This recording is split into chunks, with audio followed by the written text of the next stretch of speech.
Hey Dog Mamas, I'm Melissa, the founder of ProudDogMom.com, and if you're new here, I make healthy, delicious, and nutritious dog treats for our canine companions. And today, I have a really fun one for you and your dog. They are puppy frittata muffins. If you've ever had a frittata and loved it, guess what? Your dog's gonna love it too. I can't wait to make these with you. We are loading them with vegetables that are great for our dog's bodies and health, so let's get cooking.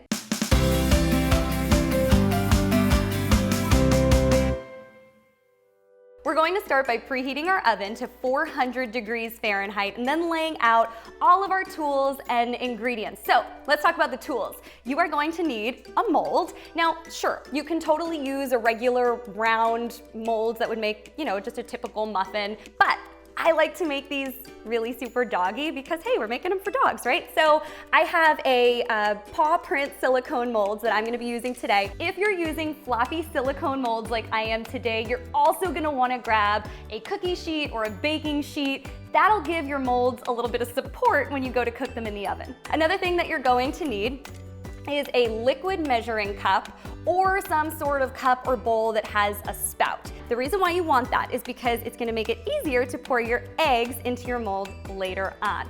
Now, speaking of eggs, let's get into our ingredients. So, can't make frittatas without some eggs. So I've got some eggs over here.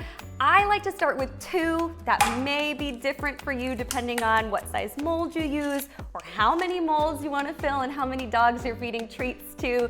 I think 2 though is a really great place to start. Now let's talk about the vegetables because this is what's gonna bump up all of the nutrients in our frittatas. First, we have some chopped up spinach. Now, if you've seen this recipe in my cookbook, Proud Dog Chef Tail Wagging Good Treat Recipes, then you know that I have suggested using spinach in the past. But that is not the only option that you have for your dogs. You can also use some peeled and grated carrots.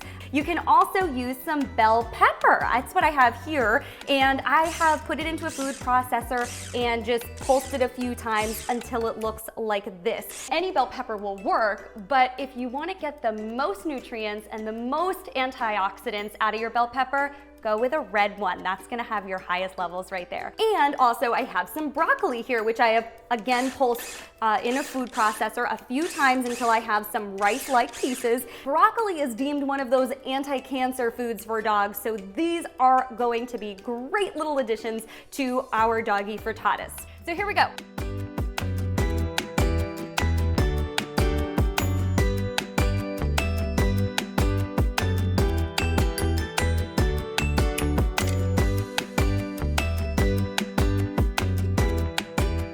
These go into the oven for 20 minutes, and again, that's in an oven that is 400 degrees Fahrenheit. And this is what the frittatas look like after they come out of the oven. So I know you can't see a lot of the color from the front, but check out the back. So this is definitely one where we put spinach in it, and then we've got carrot in this one, and then we've got this one. Look at the beautiful red. That's from the bell pepper. And these last 3 days in the refrigerator in an airtight container. So if you like this recipe, give it a big thumbs up, and don't forget to subscribe to my channel. And while you're at it, hit the little bell because then you get notified every time I post a video.